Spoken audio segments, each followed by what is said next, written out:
مرحبا أحبابي، كيفكم؟ إن شاء الله تكونوا بألف خير. رجعت لكم فيديو جديد. كل عام وأنتم بألف خير. راح أعمل هون الكعك الفلسطيني أو كعك العيد. مكونات سهلة وبسيطة وموجودة بكل بيت. أحبابي اللي ما اشترك بالقناة سواء على قناتي على اليوتيوب أو قناتي على الفيسبوك، لو سمحتوا اشتركوا بالقناة وادعوا أصحابكم، حطوا اللايك. أحبابي هون عندي المكونات 4 أكواب من الطحين مع كوب من سميد الفرخة مع معلقتين كبار من القزحة أو حبة البركة ومعلقة كبيرة من اليانسون المطحون. أحبابي أنا هون استعملت كوب موجود عندي بالبيت، ممكن تستعملي انت الكوب نفسه بعمل العجينة كامل. هون حطيت عندي معلقة صغيرة من المحلب المطحون ومعلقة صغيرة من المستكة ومعلقة صغيرة من الخميرة الفورية. أحبابي راح أضيف هون، أنا ما صورت بالفيديو، راح أضيف نص كوب من السكر المطحون. بإمكانك تحطوا كوب كامل، أنا ما بحب كثير يكون حلو كثير الكعك لأنه فيه العجوة حلوة. وراح نضيف كمان كوب من الحليب الجاف ونقلب. شايفين أحبابي أنا نفس الكوب عيرت فيه جميع المكونات. تمام، فبنحرك المكونات. أحبابي لا تنسوا اللايك ولا تنسوا إنكم تدعوا أصحابكم واحكوا لي رأيكم بالكومنتات. هون أضفت كوب من زيت الزيتون وكوب من السمنة. طبعا أنا هون استعملت سمنة البلقاء، بنكهة السمنة البلدي كثير طعمها زاكي. وأضفت هون ينسون، كنت ناقع كوب من اليانسون وصفيته وأضفته على المكونات وبلشت بعملية الخلط. راح أخلط بالمعلقة، بعدين راح أبلش أعجن لمدة 3 ل4 دقائق. طبعا عجينتها كثير سهلة.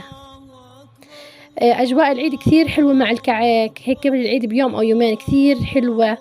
وريحة الكعك هيك بتكون تمشي بالشارع وريحة الكعك بتجنن. طبعا أنا أضفت ربع كوب من الماء الورد أو ماء الزهر، نسيت أصوره. طبعا ما شاء الله شايفين العجين هيك قوامها بكون. راح أريح شايفين هاي أنا طحنت هنا سكر، بورجيكم كيف. طبعا أنا هنا جبت عجينة أو عجوة مطحونة، أضفت لها نص إصبع من الزبدة، وراح أضيف محلب ومستكة معلقة صغيرة ومعلقة كبيرة من اليانسون المطحون. راح أعجنهم وراح أخلي العجينة على جنب. هلا هون راح أوريكم كيف بعمل الكعك بطريقة سهلة.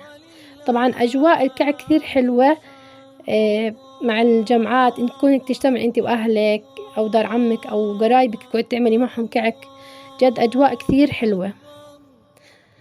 كل عام وأنتم بألف خير أحبابي. شايفين كيف تطلع معي الأساور؟ ما شاء الله طعمها كثير كان زاكي. أحبابي اللي ما اشترك بالقناة يشترك وفعل زر الاشتراك، ولا تنسوا تحطوا لي كومنتات وتعليقات إنكم جربتوا الكعك وكيف أجواء الكعك عندكم. شايفين كيف الأساور عملتها؟ بإمكانك تتحكم بالحجم صغير أو كبير أو وسط زي ما بدك. أحبابي أنا العجينة نسيت أحكي لكم إني ريحتها لمدة 2 ساعة بالثلاجة، طبعا قبل الشغل. أحبابي هون أنا خلصت الكمية. أنا راح أحطه على درجة حرارة 200 على الرف المتوسط أو الوسطاني في الفرن. لا تحطي على النار طوال، راح ينشعط وما راح تستوي الكعك، راح تطلع طرية. هون أنا راح أحطه بالفرن، بفرجيكم. شايفين هون حطيته بالفرن لسه، هاي أول إشي على الرف النصاني.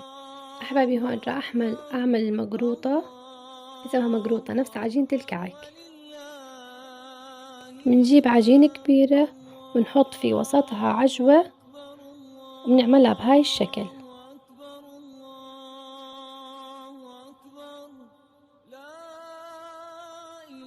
بقطعها بالسكينة على شكل مربعات وبعمل شكل فيها إما بالشوكة أو بالسكينة. طبعا طعمها نفس الطعم كثير زاكي، بس احنا بنحب شكل أساور.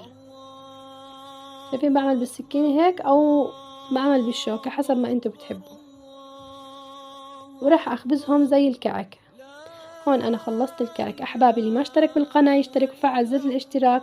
كل عام وانتم بألف خير. جربوا الوصفة كثير سهلة وادعوا لي بالتعليقات. مع السلامة.